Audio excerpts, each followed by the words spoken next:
ہمارے نبی نے زندگی میں گھوڑے پہ سواری نہیں کی، اونٹنی پہ سواری کی. اور یہ جو رامائن اور ویدوں میں ہے کہ کل کیا آئے گا مکہ سے آمنہ کا بیٹا ہوگا اور اپنے شہر سے مدینہ کو ہجرت کرے گا، تو وہ گھوڑے پہ سواری نہیں کرے گا، اونٹ پہ سواری کرے گا اور اس کے شہر کے لوگ اسے نکال دیں گے. ٹھیک. تو اس نے کہا کہ میں نے دیکھا رخ سجدہ کر رہے تھے آپ کے بیٹے کا، تو کیا یہ احمد ہے؟ تو حضرت ابو طالب نے فرمایا علیہ الصلوۃ والسلام نے، ہاں یہ میرا بھتیجا احمد ہے.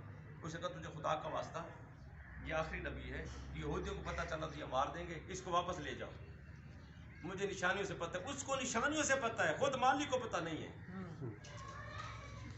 اور پھر وہ جو ناقۃ رسول تھی، جو اونٹنی تھی رسول کی، ایک اونٹنی تھی جس پہ ساری زندگی سفر کیا اور جو آپ کی زندگی تک زندہ رہی، اور چوتھے دن وہ کھایا پیا کچھ نہیں، غم میں بیٹھی رہی اور چیختی تھی، چلاتی تھی. اور سید فاطمہ سلام اللہ علیہ کے پاس آئے صحابہ نے کہا کہ وہ آپ کے بابا کی اونٹنی جو ہے وہ پریشان ہے، رو رہی ہے. آپ قریب آئی تو اس نے قدموں پہ منہ رکھ کے کہا کہ بی بی تیرے بابا کے پردہ کرنے کا ارمان ہے، اور پھر وہی وفات پا گئی. اور اونٹنی کو دفن کر دیا گیا، اونٹنی کو دفن کیا گیا، رسول کی اونٹنی کو دفن کیا گیا، جیسے شیعہ امام حسین کے ذوالجناح کو دفن کرتے ہیں، سنت رسول میں. خیر حضرت سے قرآن میں جو اللہ نے گھوڑے کی قسم اٹھائی ہے وہ رسول کا گھوڑا نہیں، رسول تو گھوڑے پہ سفر ہی نہیں کرتے. بالادی الجبل فالموریت قدن، یہ جو گھوڑے کے قدموں کی قسمیں ہیں اور اس کے ناک کے پانی کی قسم ہے، یہ رسول کا گھوڑا نہیں، یہ علی علیہ السلام کا گھوڑا ہے. یہ علی مولا علی علیہ السلام کا گھوڑا ہے جس کے اللہ نے قسمیں کھائی ہیں. تو گھوڑا تو قسمیں تو آ گئی نا گھوڑوں کی. تو امام حسین کا گھوڑا یا رسول کا گھوڑا یا علی کا گھوڑا، تو بات تو ایک ہو گئی نا. اب اس نے کہا کہ اے رسول، اے ابو طالب آپ واپس لے جائیے، یہ محمد مصطفیٰ صلی اللہ علیہ وسلم جو ہیں یہ آخری نبی ہیں اور مجھے اس نشانی سے پتہ چلا ہے، ایک آپ مہربانی کر دیں گے. آپ نے فرمایا کیا؟ اس کا جی اگر مہربانی کر دیں مجھے ذرا مہر نبوت دکھا دیں، میری زیارت میں. اور آخری بات کر رہا ہوں اور اس پہ ختم کرتے ہیں. اللہ بھائی سب درجات بلند فرمائے. ایک دن حضور صلی اللہ علیہ وآلہ وسلم نے فرمایا کہ بلال آواز دے دو، اعلان کر دو کہ بھی جنازہ ہونے والا ہے.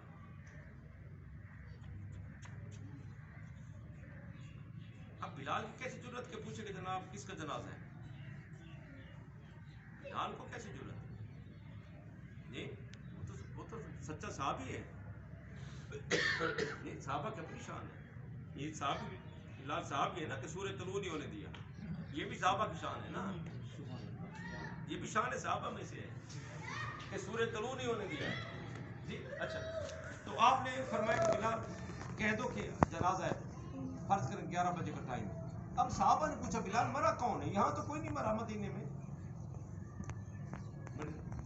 ملک صاحب مدینے میں تو کوئی نہیں مرا، تو یہ کس کا جنازہ ہے؟ بلال نے کہا جی میں تو حکم ملا ہے، میں نے تو پابندی کی ہے، میری کیسے ضرورت ہے بادشاہوں سے مالک سے پوچھو کہ جناب کس کا جنازہ ہے. صفیں لگ گئیں، یوسف جدوئی پریشان کہ کس کا جنازہ ہے، بٹی صاحب پریشان، سلیم خان پریشان، صفدر جدوئی، عباس خان، سارے نوجوان سارے پریشان. جی مدنی صاحب سب پریشان کہ جنازہ کس کا ہے. صفیں لگ گئیں، سامنے بندہ کوئی نہیں. اب حضور صلی اللہ علیہ وسلم نے فرمایا کہ صحابہ سن لو، تم پریشان ہو اور ایک دوسرے کو دیکھ رہے ہو، چیمگوئیاں کر رہے ہو کہ کس کا جنازہ ہے، میں تمہیں بتا دوں. جی مولا کون ہے؟ یہ اب سنت ہے، پوری دنیا میں اس پہ عمل کیا جاتا ہے، جماعت اسلامی ہو، تبلیغی جماعت ہے، ہمارے اہل حدیث سب کرتے ہیں. یہ کیا کرتے ہیں؟ غیبانہ جنازہ. یہ غیبانہ جنازے کا سبب بنا ہے. ان سے پوچھو نا کس کی سنت پہ عمل کر رہے ہو غیبانہ جنازہ، تو کہیں گے یہ سنت ہے. کیا آپ نے فرمایا کہ شاہ حبش، کیا نام تھا؟ نام کیا تھا؟ نجاشی، بادشاہ نجاشی، شاہ حبش، وہ وفات پا گئے. آپ سنیے گا اس بات کو. جی ہم تو بڑے مسلمان ہیں. مسلمان کون ہے؟ میرے خیال میں تو شاید کروڑ میں پتہ نہیں، آپ نے کوئی دیکھا ہوگا، میں نے تو کوئی نہیں دیکھا. جی مسلمان تو پتہ نہیں کون ہے. یہ عیسائی کی بات ہو رہی. وہ بلے شاہ بیٹھا تھا، گاجریں کھا رہا تھا رمضان میں. بندوں نے آ کے مارنا شروع کر دیا. اس نے کہا جی تبلیغی جماعت والے آ کے مارنا شروع کر. کیوں کہ مارتے ہو؟ کہا تمہیں نہیں پتہ رمضان آ گیا، تم گاجریں کھا رہے ہو. اس نے کہا جی رمضان آ گیا. آ گیا. اچھا جی مینو تو کیا ہے کہ کیا ہے کہ میں آسان دساں نے کہا نہیں وہ رمضان تو کیڑا رمضان آتا ہے تو کیڑا تسی کیڑا رمضان آکھے. میں نے کہا جی وہ ماہ رمضان آ گیا جی. اس نے کہا وہ کیا ہوتا ہے جی؟ میں نے کہا جی وہ جس میں روزے رکھے جاتے ہیں. اس نے کہا جی وہ کیا ہوتے ہیں کیسے رکھے جاتے ہیں کون رکھتا ہے؟ اس نے کہا جی مسلمان رکھتے ہیں. اس نے کہا جی سبحان اللہ اچھا مسلمان روزے رکھتے ہیں؟ بھولے شاہ آ گئے. جی مسلمان روزے رکھتے ہیں. اس نے کہا جی سبحان اللہ جی کس چیز سے رکھتے ہیں؟ چوری کے پیسے سے, حرام کے پیسے سے, رشوت کے پیسے سے؟ جی جی نوکری کام کی اور ڈیوٹی اور بندہ گھر بیٹھا ہے جی میری حاضری لا چلی جی. یا چیز لیے 200 کی اور 400 کی بیچی جا رہی ہیں اس سے روزے رکھتے ہیں. اب بلے شاہ ہے. بلے شاہ اچھا جی قاضی صاحب روزہ کیسے رکھتے ہیں جی؟ اس نے کہا جی وہ کھا کر کیسی کب رکھا جاتا ہے روزہ؟ اس نے کہا جی صبح کس ٹائم پہ؟ انہوں نے کہا جی نماز سے پہلے. سبحان اللہ کس چیز سے؟ انہوں نے کہا جی روٹی چھوٹی سے. اس نے کہا جی روٹی کہاں سے آتی ہے؟ انہوں نے کہا جی کیا مقصد تمہیں نہیں پتا؟ اس نے کہا جی ہمارے تو یہ ابھی مجھے تو یہ ابھی آیا تھا عباس کا 4 گاجریں دے کے میں تو بھوکا تھا گاجریں کھا رہا ہوں ہمارے تو گھر میں کچھ نہیں ہے تو یہ روٹی کب کیسے پکائی جاتی ہے؟ انہوں نے کہا جی آٹے سے. اس نے کہا آٹا کہاں سے آتا ہے؟ انہوں نے کہا اس نے کہا گندم کہاں سے آئے گی؟ انہوں نے کہا جی گندم وہ ملتی نہیں ہے. اس نے کہا جی کون لے کے آئے گا؟ تو پھر روٹی آٹا کیسے گوندا جائے گا؟ اس نے کہا جی بیوی گوندے گی. اس نے کہا بیوی کہاں سے آئے گی؟ مولوی نے پھٹا پہ گیا. اس نے کہا بھی گندم بھی دو آٹا بھی دو بیوی بھی دو گیس بھی دو. ہاں روزہ تب شروع ہوگا. ساری شرائط پوری کرو نا. چور کے ہاتھ تب کاٹے جائیں گے جب اس کے گھر میں سب ہوگا جی. تو بلے شاہ نے کہا اچھا جی پھر بیوی بھی ہونی چاہیے. انہوں نے کہا جی پھر کرم کر مہربانی کرو جی. مولوی فشوں گئے آگے گئے تو ان کے مرید شرید تھے وہ دوسرے کہ وہ گاجریں کھا رہے ہیں. اب مولوی پیچھے سے غصے آ رہے تھے. آگے سے میرے جیسا بے وقوف بیٹھا تھا چپل انسان. انہوں نے کہا تسی کون ہو؟ انہوں نے کہا جیسے الحمدللہ مسلمان ہیں. انہوں نے کہا مارنا شروع کر دے مار. مولوی نے غصہ بلے شاہ والا ادھر نکالا چلے گئے. وہ روتے روتے بلے شاہ کے پاس آ گئے. بلے شاہ گاجریں کھا رہے. انہوں نے کہا جی کھا رہے ہو؟ اس نے کہا پہلے بھی کھا رہے ہیں. انہوں نے کہا جی وہ جو آئے تھے اس نے کہا چلے گئے. انہوں نے کہا جی ہمیں تو بہت مارا ہے. اس نے کہا تم نے کہا ہوگا کہ ہم مسلمان ہیں. میں کہا جی. انہوں نے پوچھا تھا کہ تم کون ہو؟ ہم نے کہا کہ ہم نہیں تم مسلمان ہو. ہم نے کہا جی مسلمان ہے. تو اس نے کہا رمضان کا پتہ ہے؟ انہوں نے کہا جی پتہ ہے رمضان کا. تو سزا میری بات کا مقصد سزا تب شروع ہوتی ہے جب آپ نے مان لیا.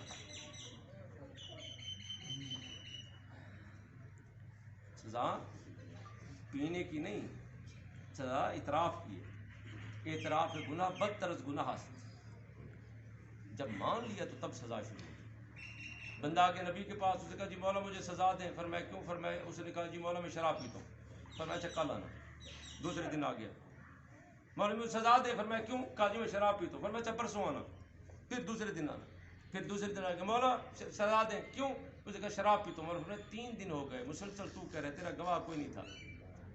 تو خود کہہ رہے یہ اب تیرے گواہ بن گئے سارے. چلو بھی اس کو کوڑے مارو. اس نے کہا جی میں نہیں پیتا. رسول نے فرمایا چھوڑ دو. اور ملا جو بیٹھا تھا اس کی تو روٹی جا رہی تھی. ملا نے کہا نہیں جی یہ تو پکڑا گیا خود کہہ رہے. رسول نے فرمایا خود کہہ رہا تھا ابھی تو خود کہہ رہا ہے. ابھی تو خود کہہ رہا ہے نا کہ میں نہیں پی رہا. میں نہیں پیتا جی چھوڑے. تو سزا اور جزا رحمت جب کراس ہوگی تو تب نا.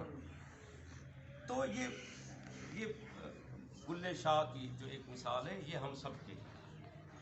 رسول نے کیا فرمایا کہ بادشاہ نجاشی کا جنازہ ہے. مسلمان تو میں نے بتایا نا بلے شاہ بہت مشکل ہے. مسلمان وہ عیسائی ہے اور اس کا جنازہ رسول غیبانہ پڑھا رہے ہیں. عیسائی کا جنازہ کیوں پڑھا رہے ہیں؟ پوچھیں علماء سے کیوں پڑھا رہے ہیں. تو صحابہ نے پوچھا تھا. آپ تو نہیں پوچھتے ماشاءاللہ چونکہ آپ خود سارے عالم ہوتے ہیں. اور آپ کا جو ٹکے کا مولوی مسجد میں بیٹھا ہوتا ہے جس کو قرآن کا نہیں پتہ کہ قرآن سارے نبیوں پہ آیا تھا یا نہیں آیا تھا. اور باپ کی اور قرآن مولوی کو بتائی بات جائے تک بتا کر لوگوں کو گھر بنا لیے مسجدیں بنا لیے. پنڈی میں مکان بکھر میں مکان نوے موڑ پہ مکان کوٹھیاں محل ہی محل جی فساد پھیلا رکھے مولوی نے. اس نے فساد. پوچھو ان سے کہ جناب کس کا جنازہ تھا؟ نجاشی کا. کیوں؟ رسول نے فرمایا. پوچھا گیا صحابہ نے پوچھا. رسول نے فرمایا اس لیے کہ اس نے جب ہمارے مسلمان گئے تھے ان کی قدر کی تھی. ہمارے مسلمانوں کی عزت کی تھی. اور جب وہ آنے لگے تو اس نے کہا تھا کہ میرے نبی کو اپنے نبی کو میرا سلام کہنا اور کہہ دینا کہ اگر موقع ملا کبھی تو میں آیا تو میں آپ کے ہاتھ پر دست بیعت ہو کے کلمہ پڑھوں گا. یہ کلمہ پڑھوں گا کا یہ اعلان رزلٹ ہے کہ رسول غیبانہ جنازہ پڑھ رہے ہیں، تو جو مومن ہوگا اس کا مقام کیا ہوگا؟ میں شاید سمجھا نہیں سکتا، سب تو چپ ہو گئے ہیں، شاید میں سمجھا نہیں سکتا۔ اس نے کہا تھا کلمہ آپ کے ہاتھ پہ آ کے پڑھوں گا، اس کا یہ رزلٹ ہے کہ رسول غیبانہ جنازہ پڑھا رہے ہیں، تو جو مومن ہوگا اس کا کیا مقام، جو مسلمان ہوگا کیا مقام؟ تو بس اتنا ہے کہ وہ مسلمان ہونا اگر دیکھنا ہے نا تو کربلا میں امام حسین سے دیکھنا کہ مومن کون ہوتا ہے۔ مومن وہ نہیں جس کے مرنے کے بعد اس کی وراثت کا سونا جو ہے وہ ہتھوڑوں سے کاٹا گیا، توڑا گیا، وہ مومن نہیں۔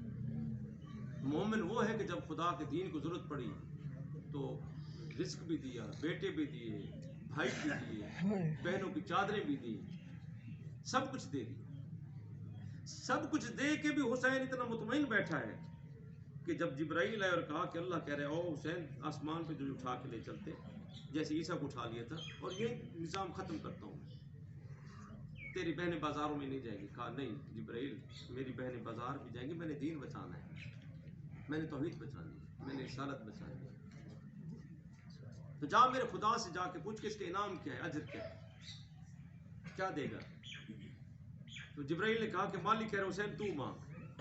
کہا بس اتنا کچھ مانگتا ہوں کہ میرے اللہ سے جا کے کہہ دو کہ میرے سجدے کے بدلے میں اتنا کچھ دے دے کہ جو میرے بابا علی علیہ السلام سے محبت کرنے والے ہیں، جو میری ماں زہرا کا احترام کرنے والے ہیں، اور میری ماں کے قاتلوں پہ جو لعنت کرتے ہیں، قیامت والے دن ان سے جنت کا سوال نہیں کرے گا، ڈائریکٹ جنت بھیج دے گا۔ کہا حسین اللہ نے منظور کر دیا۔ یعنی ہاتھ تک نہیں کانپے۔